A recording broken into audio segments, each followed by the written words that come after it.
সকলেরই। এবং আমি যখন নির্বাচিত হয়েছি, নির্বাচিত হওয়ার পর আমি আসলে কোনো দলের নই। আমি নির্বাচনের পরেও বলেছি যে আমি নির্বাচিত হয়েছি আপনার এলাকার মানুষের ভোটে। যারা আমাকে ভোট দিয়েছেন এবং যারা আমাকে ভোট দেন নাই, আমি তাদের সকলেরই জনপ্রতিনিধি। এবং আজকে যারা বিএনপি, জামাত, এনসিপি সবাই এসেছেন, আমরা এটা মনে করি এই সহাবস্থানটা আমাদের এলাকায় দরকার।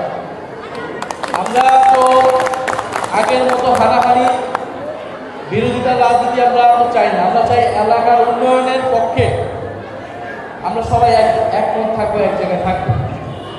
এইখানে অত্র এলাকার বিভিন্ন সমস্যার কথা আসছে। আমরা অলরেডি এগুলো আমাদের কাছে, আমরা এগুলো নিয়ে কাজ করছি। আমরা ঢাকা মহানগর পুলিশ কর্তৃপক্ষের সাথে বসেছি এই অত্র এলাকার মাদক এবং যে আইন শৃঙ্খলাজনিত কিশোরগঞ্জ ছিনতাই, এটা নিয়ে সমস্যা, এই সমস্যাগুলো আমরা বলেছি। এই আমাদের যে ঢাকা 11 আসনের ওয়ার্ডগুলো রয়েছে, তো তারা আমাদের কাছে বলেছেন যে তারা পুলিশের টহল বাড়াবে এবং মাদকের ক্ষেত্রে হচ্ছে শুধু মাদক যারা সেবন করে নয়, বরং মাদকের যারা ব্যবসা করে, যারা প্রশ্রয় দেয়, তাদেরকে গ্রেফতার করতে হবে। এবং দেখবেন যে স্বরাষ্ট্রমন্ত্রীও কিন্তু এরকম একটা কথা বলেছে এবং এটা সত্য যে মাদক কারবারির সাথে কোনো না কোনো রাজনৈতিক ব্যাকআপ তাদের থাকে, ওরা রাজনৈতিক প্রশ্রয় থাকে এবং এরা বিভিন্ন রাজনৈতিক দলে ঢুকে এই ধরনের অপকর্মগুলো করে এবং সেই রাজনৈতিক দলেরও নাম খারাপ করে এবং এলাকার ক্ষতি করার চেষ্টা করে।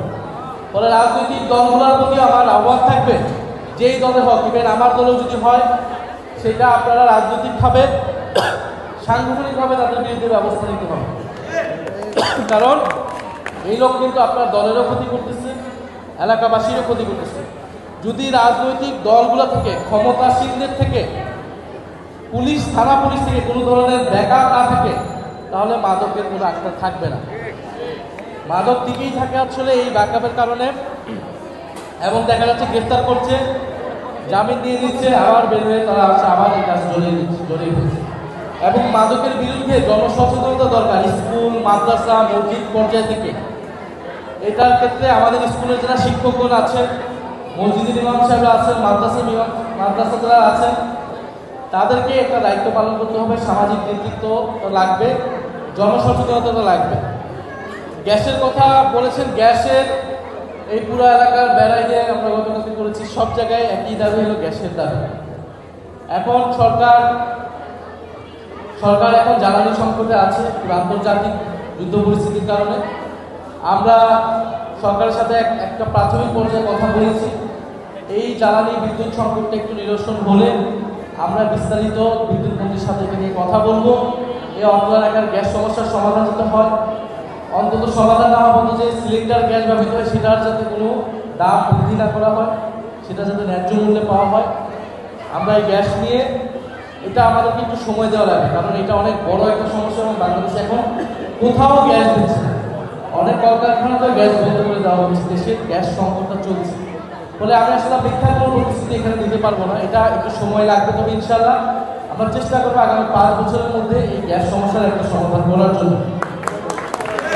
এখানে স্কুলের কথা বলেছি, স্কুলের খেলার মাঠ, আপনারা যদি আপনাদের নলেজে আওতায় যদি কোনো জমি থাকে আর স্কুলের আশেপাশে যদি আপনারা আপনার এলাকায় সেরকম যদি উপযুক্ত জমি আপনারা দেখাতে পারেন, তাহলে সেটা নিয়ে ইনশাল্লাহ আমরা কাজ করব।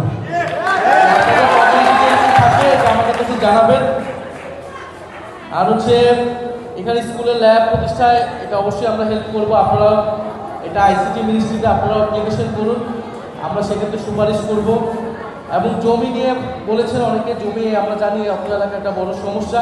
এখানে নানান রিয়েল এস্টেট কোম্পানির নামে ভূমি অবৈধভাবে মানুষের থেকে গ্রহণ করা হয়েছে, তাদেরকে বালু ভরাট করতে দেওয়া হয় না। আমরা নির্বাচনের আগে প্রতিশ্রুতি দিয়েছি যে আমরা এই ধরনের অবৈধ ভূমিদস্যু দখলদার, এটার কোনো স্থান আমরা এই ঢাকায় রাখবো না। যাদের আইনিভাবে আমরা এটা সুরাহা করবো, যাদের এই ধরনের সমস্যা, আমরা অলরেডি এখানকার যারা ভূমি মালিক সমিতি আছে, যারা আছে, এরকম কয়েকটা সংগঠনের সাথে কিন্তু আমরা কথা বসেছি। আপনারা বলে যোগাযোগ করবেন, আপনাদের যদি দলিলপত্র থাকে আইনিভাবে আমরা সেই কোম্পানিগুলোর সাথে কথা বলে আমরা একটা সুরাহা এবং একটা সমাধানে যাওয়ার চেষ্টা করব। এবং এখানকার অত্র এলাকার মনে করি সন্ত্রাস, মাদক, চাঁদাবাজ এগুলা কোনো দলের হতে পারে না। এবং এই অত্র এলাকার মাদক, সন্ত্রাস, চাঁদাবাজের বিরুদ্ধে আমাদের সেই জনসচেতনতা লাগবে। আমরা পুলিশের সাথে স্পষ্টভাবে বলেছি যে যদি আমার দলের নামেও এই ধরনের কাজে কেউ যুক্ত হয় তার বিরুদ্ধে আপনারা ব্যবস্থা নেবেন। তবে রাজনৈতিকভাবে কোনো ধরনের হয়রানি যাতে পুলিশ থেকে, থানা থেকে না করা হয় সেই বিষয়ে সুরক্ষিত থাকে। এবং এলাকার মানুষ যদি থানায় কোনো অভিযোগ নিয়ে যায়, কোনো জিডি করতে চায়, সেক্ষেত্রে যাতে তারা কোনো হয়রানির শিকার না হয়, কারণ এটা তাদের নাগরিক অধিকার। আপনারা থানায় গেলে যে কোনো অভিযোগকে, আপনার জমি দখল করা হলে, আপনাকে কেউ মারধর করতে চাইলে আপনার অধিকার আছে থানায় এটা জিডি করতে যাওয়ার, সেটা আপনারা করবেন। আমার অনুরোধ থাকবে, এখানে স্কুলের কর্তৃপক্ষ আছে, শিক্ষকরা আছে, যে আমরা কীভাবে অত্র এলাকার শিক্ষার মানটা বৃদ্ধি করতে পারি। এবং অভিভাবকদের প্রতিও সেই আহ্বান, যারা স্কুলে পাঠায় না বাচ্চা কাছে, তাদের সবাইকে যাতে স্কুলে পাঠানো হয় সেরকম যথাযথতা লাগবে। কারণ শিক্ষায় আমাদের কিন্তু মানসিকতা পরিবর্তন করে, এলাকার উন্নয়ন করে। আমরা চাই অত্র এলাকা থেকে মেধাবী শিক্ষার্থীরা তৈরি হোক, যারা বাংলাদেশকে নেতৃত্ব দিবে, বিশ্ববিদ্যালয়ে পড়াশোনা করবে। তো আপনারা যারা, আমরা মেধাবী শিক্ষার্থী যারা, তাদেরকে আলাদা